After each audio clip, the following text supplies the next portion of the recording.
Take a deep breath. Boy, this weather. We won't even go into the weather. Oh, boy.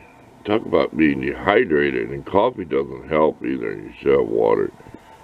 Good morning, and welcome to Sunday in the Shop. It's Saturday morning. It's only about 75 degrees out. But it's already about getting muggy in here. I got the fan going. I want your opinion. They say an artist's worst critic is himself. So, do you like it or not? Be honest. What would you do different? This is just done by Xing a brush. And use a nasty old brush like that. And just X. If you watch Bob Ross, you know what I mean. And then this is dark tan, light tan, dark green, light green in the background, and then these are dark green here. Try to get a background behind her so you can get some light on it. There. And then all you do is just take some glue with some water when you're done and brush over it. It's just like a coating. That's how I wanted to show. See that? Kind of looks like canvas, doesn't it? And don't be afraid to put some glue on top of the paper. This is cut with the scissors down here. When I wrapped the paper, I wrapped it like that, okay? Get this stuff out of the way. It overlaps about, not quite a quarter of an inch. Then I went back and sealed it with some more glue and water. But be careful, you'll warp the paper, and paper will warp. But this I cut with a hobby knife. Here, let's switch hands. Oh, it's just something to put my brushes in. Because I'll show you. I tried this plastic bottle. It don't work. Here, let's transfer everything and see what we think. Much better. What'd you say? What's in there? There, that's much better. It's a lot taller. So, I got me a nice can to hold myself. Let me know if you like it. What would you do different? Would you put this tan in the background back there behind this green? See, imagine you're looking through your yard, right? You got a hedgerow or some brush, and you can put some brown back in here, right? Then go to some green. And make that look more like grass, too. See where it's just all fluffed up? Or, make that look like a hill in the background, even though the sky would be tan. That's all my acrylic camo paint. I like natural earth colors. And I'll show you another little container here why I like these kind of colors. I just like natural stuff. That's why I like camouflage. Okay, this is just your aspirin bottle, pain reliever, whatever, over the counter. And I wanted to look kind of like pottery. So I know the brown is sloppy. But you know, it's glazing pottery and doing stuff. And here's the pattern I use for that, if you look. I think this is, ain't it? Got brown, and then, well, dark tan, light tan, and then dark green. Here are some other options. It's kind of dark. Dark tan gray and dark green. Dark tan, dark green, and then gray. So you're just switching where the gray is. So there's all kinds of color combinations. Any of these you like. But if you like, I was looking for a pointer. I've got a whole can full of them. What do you think? I know that's white right there, but I know that's red on the top. I didn't really want to paint that, but I'm trying to get a little bit different light on it. It's something different. It looks good on the shelf. You know, you get this stuff set. Say it there, say it's setting up on the shelf. You know, you get back here, and it's kind of neat. You know, you could have this on your kitchen spice rack or shelf or something. You could have something in it. Don't forget to coat your bottom. Go over it. And this has got a lot of clear coat. I shouldn't be wasting it. So I don't think this is going to chip off anytime. Not with clear coat enamel. You don't have to, like I said, you can use, doesn't matter what brand. Your glue, mix it with water. I had 2 of these. Had one with glue, and one with water, okay? And I'd dip my brush in the water, and then I'd come over in the glue, you know, and kind of water it down on one side. So it's kind of runny and more like a milk instead of a glue, and just brush it on. There's a name for that, and I can't tell you what it is. Or that puzzle coat. You know, you put jigsaw puzzles together, you can use that stuff. But when I was a kid, I just used glue. They never had that puzzle coat stuff. So, let's go on to something else I painted. I don't know, these are kind of dark. I suppose you could, and I never did include light green. I should have had light green in here. So you could have light green in here somewhere too. So it's whatever flavor you like. Let's go on to something else I made why I made that box for my lathe, or, well, drill press / lathe. Okay, the next item up for bids. Here's what a regular Craftsman screwdriver looks like, okay? This screwdriver was beat up. This wasn't no nice screwdriver. It was one of that barbecue set, and the paint was faded, and I made a knife handle out of it once. And it was all gouged up and stuff. So you can see what I did. I took these ridges off. You know, it had the ridges up here. I took them off. So it's still a hexagon. And then what we did was, we rounded it over, we tapered it down. See where it dips down? Dips down right in here. And then there's them lines in here which it had painted I didn't like. I took them out. So I took that out. So this is fluorescent blue. So it's not as see-through as you think it is like this. This, if you shine a light through it,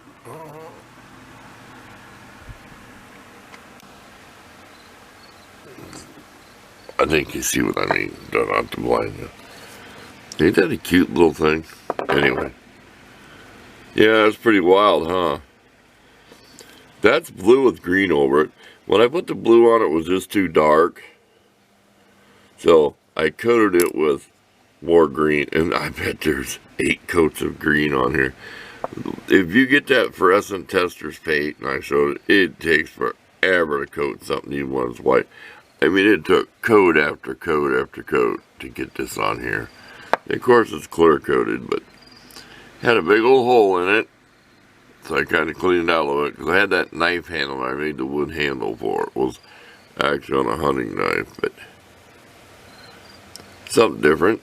But it fits your hand good. I mean, you wouldn't really complain about using it as a screwdriver or a tool. I don't know what to make out of it. It'll be made into something. But kind of different. Let you see it at different angles in the color. Okay, let's go on to something else. That's all we're doing this video. This stuff I made here. Trinkets and stuff, practicing painting and stuff like that. So, no big projects. Oh, y'all seen the video on this? I've got that little thing I thought on the can opener. I think that's just to open this. Let's get other stuff out of the way. You're kind of cramped in here, but I like taping a napkin down. I don't know if you can see the tape anywhere. Just cheapy tape. When you're working even. Yeah, that's all that tab's for. So, if you haven't watched this video, watch it. Do you think this is really, really old? Or you think, like me, it was made in 60s or 70s, some import. You know how Japan would import trinkets, you know, before China did. And it's made in a factory, and it's just not. It's not no rare old antique knife. It can't be. I don't know why it's so sloppy in there. And this pin doesn't look like it's moved at all. I know the holes wore out in it.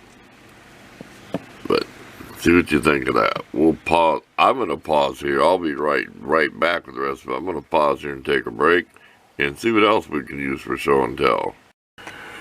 Okay, this is my ferro rod waterproof handle or cover or whatever, I don't think I'm going to make a video. I made a video of the ferrule rod. I don't get much views on videos, and then I'm not motivated, you know, to do too much. But let's set you down here. Let's pull this apart. We'll get it apart. We cut our ferrule rod off. Okay? Yeah, that was funny.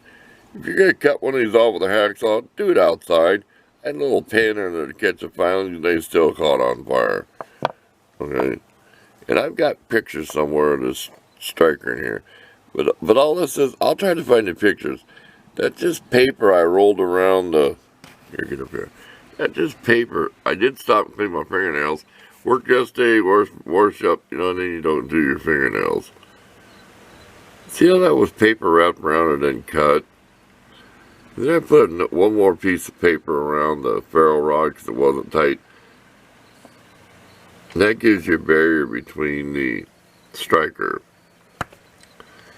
I think my good striker, I'm going to set you down again. I just hate pausing because you get all the little clips you got to add together.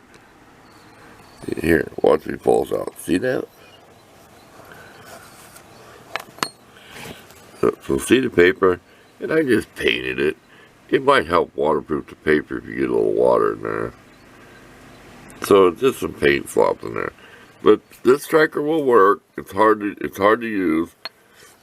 And these are printed on here if you can still read it.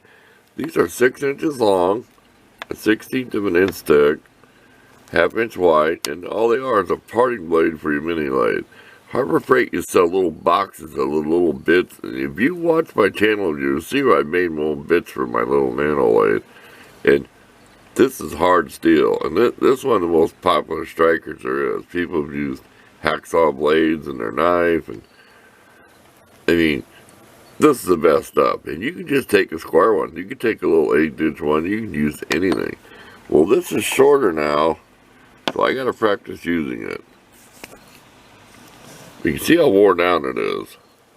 So, see how it gets nice and tight when you put it in there? And that's just some epoxy. Back off.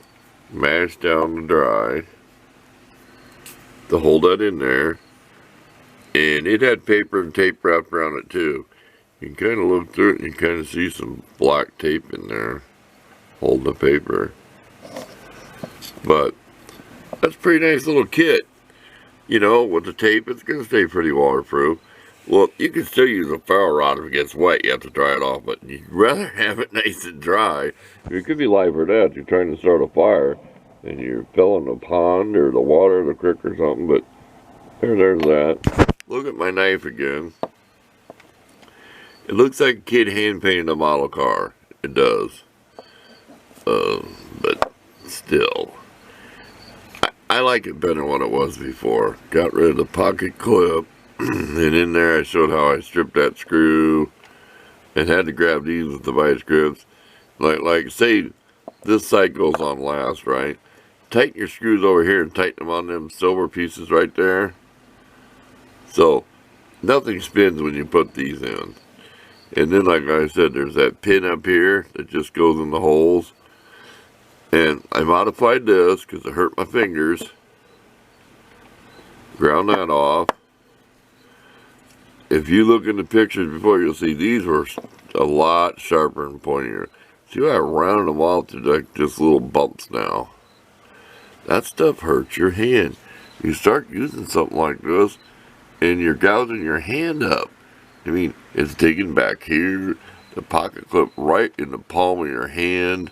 If it's a knife you just take out once in a while, if you're going to use it like me and use that desk to carve wood and do stuff, you like the serrations. So there's not a lot of blade compared to serrations.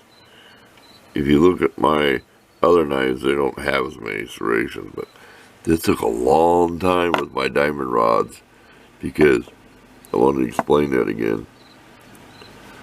When I say wider, I mean thinner. Because to make this blade thinner, this silver shiny part has to be wider. You know what I mean, right? you know, to make it thinner. And these knives are never ground very good. See the tip, what it looks like on this side? And just leave it. Don't try to correct. I've spent hours trying to correct the knife blade. And you look at it, and you can tell it's off. And you come over here. See how it's not as wide? I am not going to try to correct that.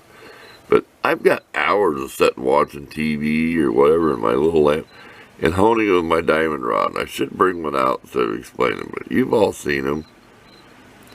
One side's tapered, and I'll taper this to hone it. I'll use a flat one if I want to regrind, but when you reprofile a blade, what you have to do, and I have a knife sharpener, you have to grind it back here first.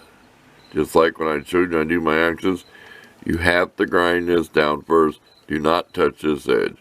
So you have to grind it down here first to make this thinner, to make, instead of your angle being like this, you're going like this. See that? And when these come, they have a little micro edge. If you ever look at a razor blade on a magnifying glass, there's a super micro edge on there, like utility blades. There's that little micro edge, and I resharpen these. But you'll see the edge like this, and you can almost see it on this one. See where it's dark? Now watch where it comes down. And it's even smaller than that. I resharpen this. Get that micro edge, it's like, wow, that's a nice sharp little blade. Well, 2 days later, it's dull. Well, make your own edge. Make it a little wider. And this thing has been so handy to scrape the desk. I mean, it's just, you get tape on here. I'd recommend, make one of these. Said it's not that hard to make. If you have a Dremel to cut the utility blade, said pack it full of paper, put some hot glue in there, or something, so the epoxy don't run down. So when you pour your epoxy in, you're only pouring in there like, what, 1/8 of an inch thick, maybe a 1/4 inch. And when your epoxy dries, you can always adjust side to side. And I explained why my blade wasn't cut exactly in measurements, because I wanted that little angle. I have videos on all this, is why I'm just reviewing it. This plastic kind of feels gooey, rough, kind of, almost like you think you put your fingernail into it. It's that type of plastic. See how it looks when it's sanded? Like 1200, probably 1200, 1000 grit. It can be scraped and cleaned off the stuff on it. It was a cheap refillable lighter, but it's wider than what you'd call the Bic lighter, so look through the cheapy dollar stores and stuff. And this lighter quit working. Otherwise, I never would have junked it out. But that is so nice. And that's what, about an inch? You can do this 1 inch and an 1/8. Here, let's move all of our junk. Let's look for a ruler. And let's measure it. Yep, about 1 3/16. Not quite 1 1/4. Believe me, they work. You watch Road King, that what I made with the Bic lighter, he scraped his whole running board. And so when you open the cab, the Ford pickup, there's like a running board inside the door. He scraped the whole thing. I'm sure that's what he used. And he used on the fender too. He like scraped that whole thing with just that little bitty scraper, because they're so sharp and so good at digging off the old paint that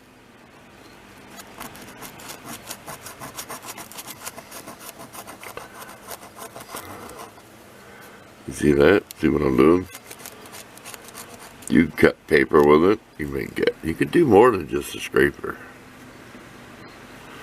Okay, let's take a break and we'll find like about 1 more of the thing we're gonna get out of, because it's already about 11 o'clock and it will be hot in here pretty soon. It will be nasty. Oh, here's a cut off piece of ferro rod, and it's not straight. But like I said, beware. I've got a little pan under there, a little container, and then the sparks took off, and it's 4th of July. It's just like a sparkler, but you're inside. You don't want to start a fire, but do it outside. And here's my cutoff. I had this in the vise, but this still can be used. Here's my dream. Okay, you know how a lighter works, right? You know, a Zippo lighter. Imagine this is a flint, right? I need somebody to make me a thumb wheel that's knurled. And then I can have the thumb wheel on top, and I'll make like a giant version of a Zippo lighter. But I want it somehow where you can run it down a board or a stick, go whoosh, and just shower sparks into the tinder. I want it to be where you just rub it on something you want to, or you can sit there and flick it. But what that make a nice big cool one. Here's a piece of cut-off blade. So I made it shorter to fit in there. Don't throw this stuff away. That right there, you'd not believe what you could probably make out of that. That's hardened tool steel. If you ground this down, think of the scraper you could make out of this. And an angled one. I thought about, you know, when I used to make my own tools, you can spot weld a little shaft on here to a screwdriver, blend it in, do whatever. So I don't throw anything away like that. I have a container that I kept all my scraps from my little stove projects from the winter time. Winter. There's a word that gets me every time. It's winter, not winter. But I'll know that's tool steel. Tool steel is very hard. It's very sharp. Don't run your fingers down the edge of that. It will slice your finger wide open. I should show you about the cut I got on my thumb, but I don't even want to go into that. Okay, we're going to take another break. We're probably almost done this week. Okay, we're going to let you go for this week. We'll just show you our mess in here. You know, we don't have much of a work area, you know, when we work. You know, that's only like a foot. I put this, there's nothing gross than laying your bare arm on this gross thing. So I got an old stocking cap here. I can lay my arm when I'm working on, so it makes it so much more comfortable. I've been storing my acrylic paints back here. I use that for an ashtray. And the rule is, neighbor kid knows, you put that back on there when you throw your cigarette in there. This is a fire hazard area. There's a jet pile there. And all kinds of napkins from the kitchen for painting and stuff. We all know that guy. My E6000. Right there handy when you need it. Look, there's the old hickory knife. Got my glasses up there. Because I don't wear them when I'm out here working up close. Various things, my paintbrushes. I got that stuck up there. I've been using it. And this is so nice. I tell you, I like this. This is so cool to use. And that's how I cut the paper off on the top of my can. Remember, when you cut, there's two ways to cut. You can cut plunge in or pull out. There's two ways to cut with it. And this is my best, sharpest one, and I use that on the paper over there. But it's almost like having a fountain pen. You know, the nicer your tools are and the more comfortable they are, the better work you're going to do. And you can see I can hold it like a pencil. You know, in school, you remember anybody in kindergarten my age, you had a square thing that you put on a pencil? They teach you where to put your fingers. I thought that was the most stupidest idea. Why don't they just make a little bit bigger pencil? Teach you how to hold it. And that's big, when cursive was a big thing. And I had one of the pins where you refill the fountain pen. And it's got that quill thing where the ink runs. I had one I played with when I was a kid and got tired. I never could write cursive. Like John Hancock. You know why his signature was that big? I'll tell you why. You know, they all signed their death warrant when they signed that thing. Constitution. Declaration of Independence? Which one is it? Come on. I mean, I'm old. I can't remember. It's John, but imagine other guys in the room. What the hell you think you're doing? Now there ain't no room for us. I want the king to read it, the blind old bastard. And there I said it. Put your John Hancock on there. He probably didn't know any better. He probably did. Think about it. Look it up. It's the Constitution or Declaration of Independence. It's one of the two. It's Declaration of Independence. It is. We no longer need the king. It's just an F-U. I'm getting worse than that. I don't usually swear. Oh, I caught it. I caught the lawnmower man. Well, he knows who he is. I caught him saying a couple swear words the past month. I think he said damn and something else. I'm always watching him because I always tell him I want to make a video just for fun where he starts throwing wrenches and, you know, the day he lost his cool or the day he snapped, right? You know what I mean? Goes from nice guy to I've just had about enough. It's lawnmower with a bent crankshaft. Like I told him, if I got a lawnmower with a bent crankshaft, I'm going to wire the throttle wide open, take the blades off, fire it up and throw it out in the middle of the yard and let it grenade. There, we'll leave you with that thought. Practice it. When I was a kid, I used to practice that guy's signature with a fountain pen. I did.